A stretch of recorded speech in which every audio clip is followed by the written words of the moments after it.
Chairperson, with your permission, I would now like to address the talk. The talk given to me today is what is the way ahead? This is a very, very complex question. And it's a more complex question for me, because to me, really the stakeholders of solution, the stakeholders of this land, are the people who are standing here. You have the solutions, you know what the future should be, you know what you want to leave your next generations. But before we discuss what the way ahead is, I'd like to, and I've been given this privilege to be able to address you, and you've given me this privilege of your time. So, in my humble capacity, before I address what the way ahead would be, I'd like to put in a little caveat that I do very often. Many of you who may have heard me before have seen this at the beginning of my talks or at the end of my talks, and I usually place it just so that I can let you know my position. And my position is that I'm not an expert. I don't know everything about the Northeast. I don't know everything about Manipur. And to me, the idea of somebody being an expert is a sad idea, because that sort of indicates that there's a finality to what you know, that there's nothing more to learn. And with my years of commitment to my studies in the Northeast, which, by the way, is not supported by anybody, it's only supported by myself. With that commitment, I have to say that I'm just a learner, and forgive me for what you don't agree with me, and accept me for what I have to offer. The way ahead, as I see, for Manipur is not an easy one. It's not a short one. The road ahead is long and it's difficult. But I do feel that we have the wherewithal to withstand the times that we are going through. We have the wherewithal to come out with logical solutions, to come out with some sort of ideas that are common to both parties. But before I get into that, I want to address a few things. I want to take advantage of the fact that you're here. I may not be an expert, but I have spent a considerable amount of time. I've spent a considerable amount of energy, and I've spent a considerable amount of resources to know that there are anxieties. And there are a lot of anxieties that come across to me. Ever since this conflict started, I have had thousands of messages that come to me, if not hundreds, every single day. I have met representations from both communities. I have met people. I have been in dialogue. This is everything apart from the work that I have to do. I have engaged as much as I can. I have lived, I have breathed, and I have only thought about this, as have all of you. But in all of these discussions, there are a couple of strains that I have figured, and these strains come from certain misconceptions. And sometimes when you're within, a situation, maybe you're too close to the situation wherein that has an emotional impact, and I'm sure it does. But I'd like to clarify those misconceptions today. Ladies and gentlemen, the first misconception that I come across and I'd like to clear is what I hear very often from young people, older people alike. They say that we have lost the war of narrative. You've not lost the war of narrative. You have made the narrative. Today, the rest of the country knows more about Manipur than they ever knew before. You have risen like the phoenix rises from the ashes. You've made a bad situation maybe work for you. Today, the country knows about the unfair land distribution in this state, something that they never did. Today, this country knows about infiltration, and that infiltration today they've realized is not just from Bangladesh, but from across the state, from Myanmar and from other such troubled regions. That point of view has changed, and they've come to realize the impact of this sort of infiltration. They've come to realize the demographic change. How do I know this? Because I live outside Manipur. People are talking about this, people are writing about this. This has become even a part of the Delhi social chatterati. That says a lot. But what they've also understood, and I think that's really important, and this is, really, has nothing to do with free speech. But they've also realized that you can't take Manipur lightly, that journalism cannot be peddled as propaganda, and that there will be consequences. And I think that is something very important, because that builds counter-narratives. Number two, the other anxiety that I've noticed across platforms is the fact that nobody cares, that the country doesn't care. Ladies and gentlemen, that again is a misconception. I have never seen the country talk so much about the situation in Manipur.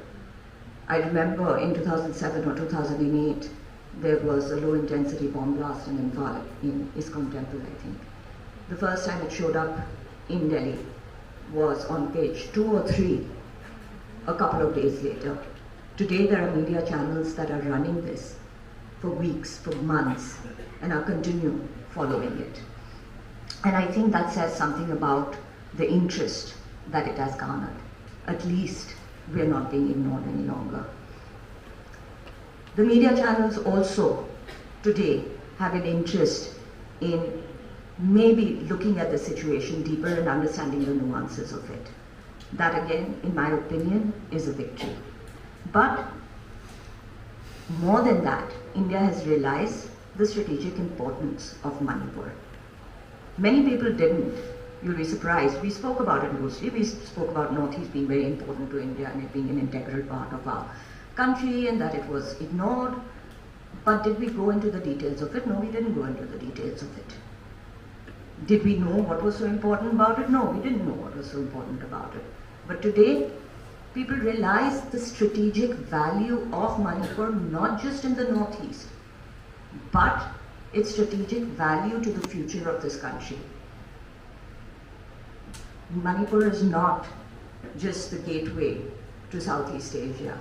It is a golden gateway for India's future ambitions to be a balancing power between the East and the West.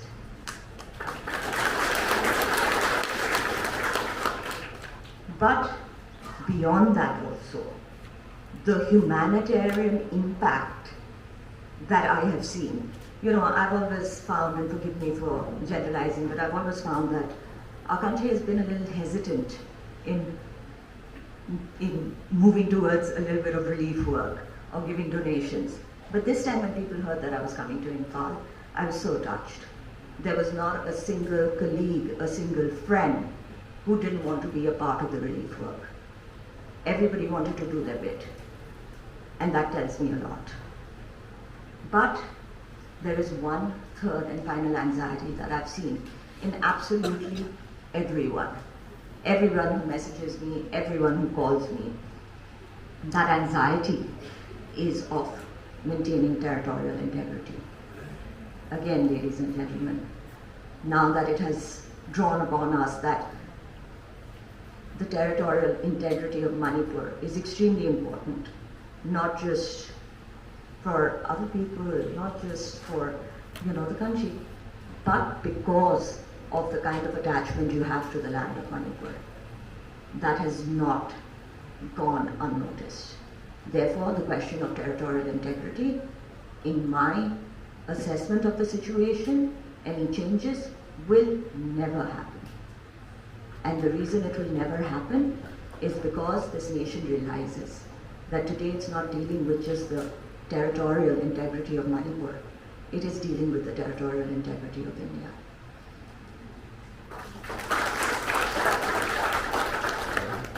But let me ask you this, and play devil's advocate. what is territorial integrity?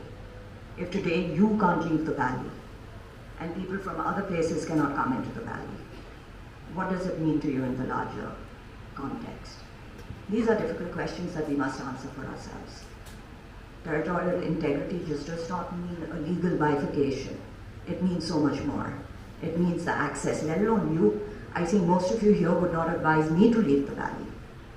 And that says something very deep to me and very disturbing to me. But of course, you know, this is a country that is known for its a state that is known for its diversity, its inclusiveness, and of course the country is known for its diversity and inclusiveness, and that spirit seems to be lost today. But let me also say this, that when we talk about diversity and inclusiveness, and it obviously has become a very popular topic to talk about, you know, it makes us feel good about ourselves. Diversity and inclusiveness also has limitations. It also has to follow certain rules and regulations.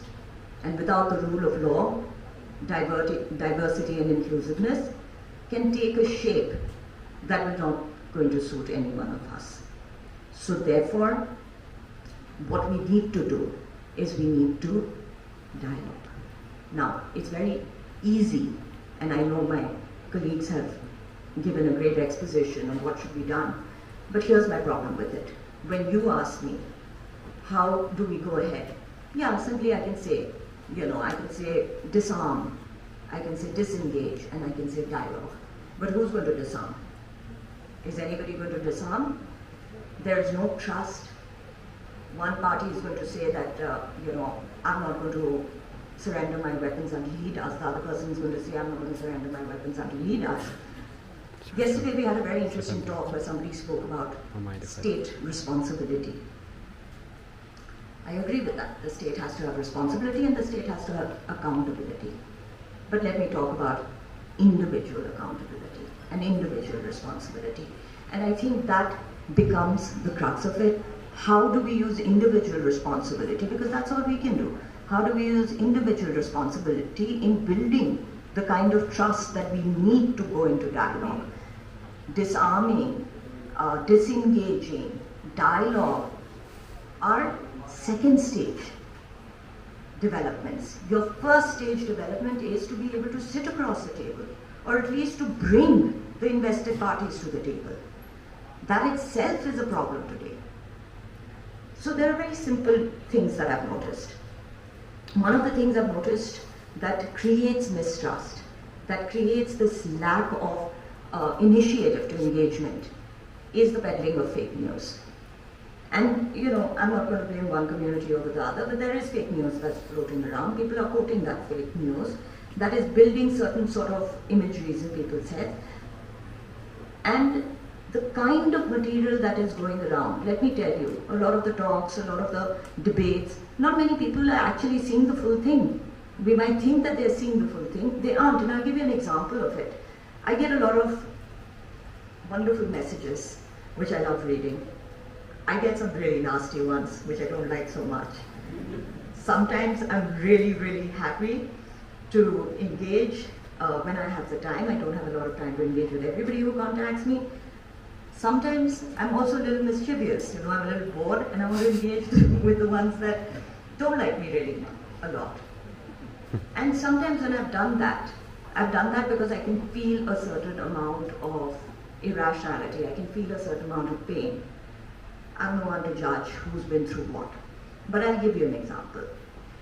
Somebody messaged me the other day and was very angry at me. I had been on a debate with this lady.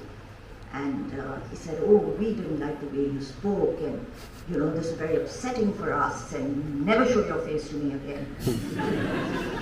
I said, yeah, all right, you know, I'll let the news channels know. So then he said, but you know, you're bigoted. So I said, why do you say that? So he said, I say that because you never defend us, you're biased towards one community. So I said, okay, why am I biased? Can you give me a couple of examples?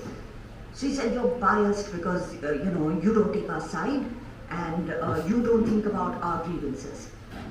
So I said, you watch all my talks? He said, yeah. I said, you watch all my debates? He said, yeah. I said, are you sure? He said, yeah.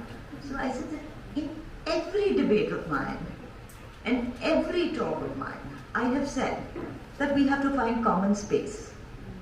And we have to seed space. It's not going to be easy. And we have to decide what space we want to seed. But that is the kind of temperament we need to come on the table with. And therefore, if there are questions on development, if those are community anxieties, then we need to look into them. So he said, okay, but I don't like the fact that you don't care about our security. When those two women, that video released, it was terrible because you didn't say anything. I said, I didn't say anything. On national TV, I said, not only should the people, the perpetrators be caught, but the observers and the people taking the videos should be caught. So he says, okay. So I said, all right, what else? So he says, I don't think you should smile. I said, what do you mean? He said, you should have seen the debater's face and it fell, and when you smile it looks like you know too much. I said, okay, I can do that. I won't smile if that makes you feel better. But I said, let me show you something. So I don't usually save the nasty messages that come to me, and I've not been raised in the manner where I can actually repeat what is said to me. I neither choose to make it my victim card, but yeah, I do take a couple of screenshots. So I sent the screenshots to him. And I said, so you were talking about grievances, and you were talking about being bigoted, and you were talking about hate.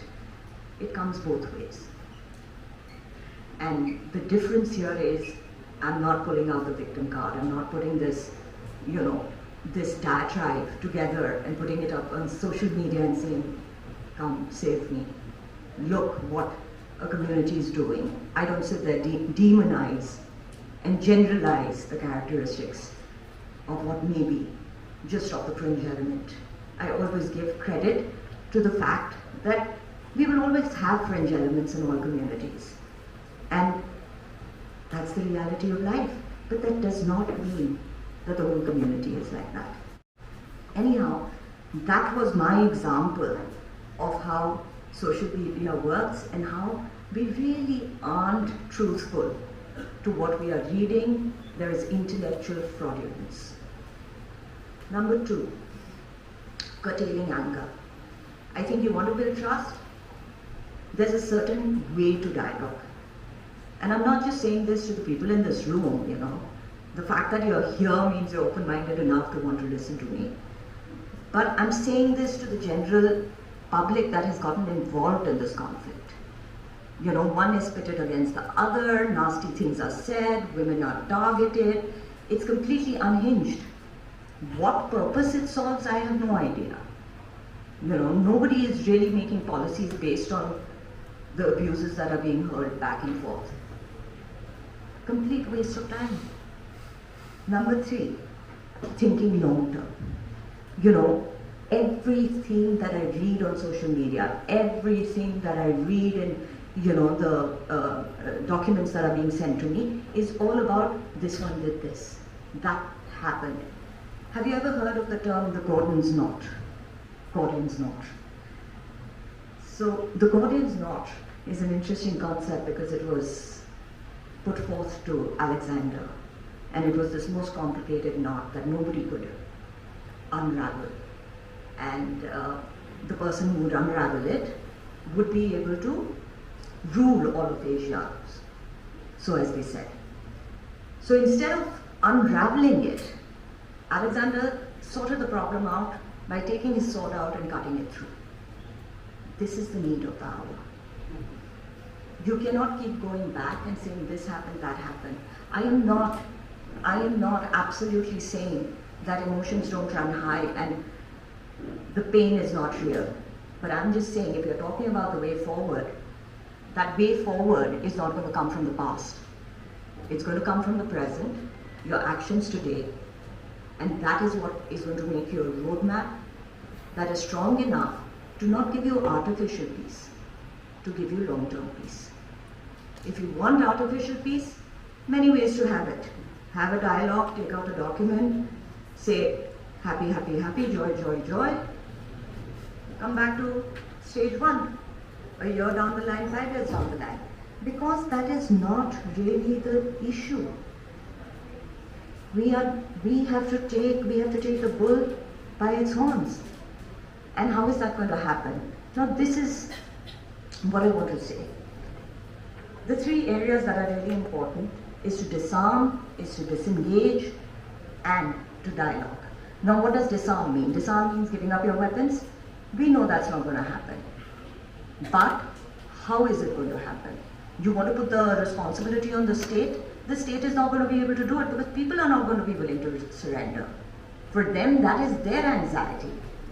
So what you need to do is you need to concentrate on the dialogue.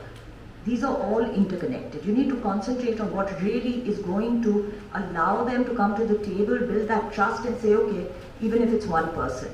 How many of us have tried that?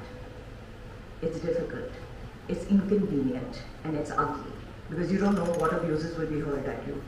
But you've got to do what you've got to do and you've got to work the tough routes to come out in the end victorious. Number 2, disengage. What do I mean by disengage? You know, a lot of people say, oh, I was talking to this person, he doesn't see my point of view. My friends say, you know, one person called me up and said, you know, I called up a friend of mine and I asked him, you know, what are you doing? And he said, I'm hunting. I won't take the name of the tribe. You know, this sort of disengagement has to happen. If people are not going to be rational, there's no point. What are you going to do by convincing them? They're neither decision makers, they're maybe in pain and not in the right sense of their minds. So, you know, what is going to happen with that? Not much. So you need to be able to disengage, but you need to be able to disengage with the right optics. I don't think anybody is thinking about the optics. Now by optics I mean, if somebody was, let's say if somebody wanted to take a rally out, you know, it would make pretty good optics if the people that they were going to meet were possibly standing there more in a welcoming gesture than in an aggressive stance. These are the kind of optics that you need to focus on because the world is visual today. You're going to write 300 pages of report, nobody's going to read it. You're going to put the right optics out, people are going to see it. But those optics also have to be hinged on positive foundations. Finally, dialogue. Now this is a difficult one, even for me, because how do you dialogue? If there's no trust, if we're not letting go of the past, what are we going to do? We are going to, like I said, have an artificial peace. But not if we really get down to the nitty-gritties of it. You want to talk about, yeah, you know, we put a curfew and yeah, we'll start small-scale engagement. It's not going to help. You need to understand what are the issues that are important to you. In my understanding, the core issue is the land issue. The core issue is land distribution, and the core issue 20 years from now is going to be the same thing if it's not resolved today. And when that happens, I don't think the situation is going to be like this. It might be far more prolonged. So when we are going into dialogue, we go into dialogue with some amount of realistic base, with some amount of understanding that we have to cede space, but the other also has to cede space. We have to find common ground, and we have to find common ground not because, you know, with this feeling that, oh, you know, we are letting go of, you know, what is important to us. No, common ground, keeping the long-term future in mind. You know, you can keep thinking about short term. You can keep thinking about what's going to happen in the next 1 month. Yeah, now there's relative peace. No, now there are skirmishes. No. The answers will come from your understanding of what you want long term. And like I said at the very beginning, nobody knows that better than you. But if you were to ask my humble opinion, I would say start with land reforms. Understand what your land reforms are. Understand the legalities of it. And other communities will have to find common ground to understand what this means to you. Because 20 years from now, 30 years from now, I can tell you Imphal Valley is probably going to be unlivable. And if you're going to start thinking about long-term plans there, it might be too late. But apart from that, I did talk about the Gordian knot. Make a clean start. Make a clean start based on common concerns, based on the fact that you have this unique culture that has always accepted diversity. That's what interested me about Manipur in the first place. That merger of the kind of cultures that happen, it has never happened anywhere in the country where mergers of cultures and religions was completely peaceful. There was always resistance. But in Manipur, it created a greater hybrid culture. In the spirit of that, in the memory of that, is what the dialogue needs to happen. But let me make it a little bit more pinpointed. And of course, we can discuss this later, and we can discuss this in detail. But my moderator, sir, here is very strict. So I don't want to give him any opportunity to interject. So while I'm closing, let me say this. I think it is important to consider that if the problem is development, then the answers have to come from solutions that address development. Not separate states, not territorial change, but development. And how does that happen? It happens, and honestly, I don't know how the whole dialogue has changed, because that seemed to be the concern earlier on, and now the concern seems to be something else. But if that is really the concern, then our incentive has to be development-based. And development, initiatives can be very easily taken. Let me just throw the suggestion out there. Maybe, giving more powers to ADCs, maybe some amount of legislative power, financial power. Let people be answerable to their own decisions and choices. Let that happen. But this is a decision for you to make. I don't have a stakeholding in this state.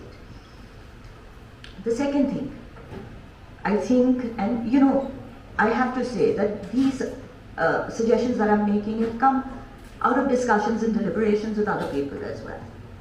So this is not just, me brainstorming and saying this is what you should do. But I think it is also important to be able to have populations in areas that, today may be completely isolated towards only one. Maybe that can come through, and again, this is just a suggestion, can come through with the creation of maybe special economic zones in places like Moreh and other areas in Churchandpur that will encourage people to come and settle there, that will give employment, that will give some sort of incentive. And who should be against that? Anybody who has the best of Manipur in mind, anybody who cares for the future of Manipur, cannot really have a reasonable objection to this. And if there is an objection, my friends, there is a problem. Finally, I think the problem is how open-minded we are. How open-minded we are to say that, okay, the past is a past. We can entertain these ideas based on the fact that, it is for the benefit of the state, and at least it begins a dialogue. But ladies and gentlemen, before I conclude, I want to say this, that this dialogue, and in solely my opinion, can only happen with the understanding of and with the foundation of the fact that dissent cannot be anarchy, that propaganda cannot be termed as journalism, and that finally privilege cannot be bigoted and one-sided. So with that, my friends, thank you very much.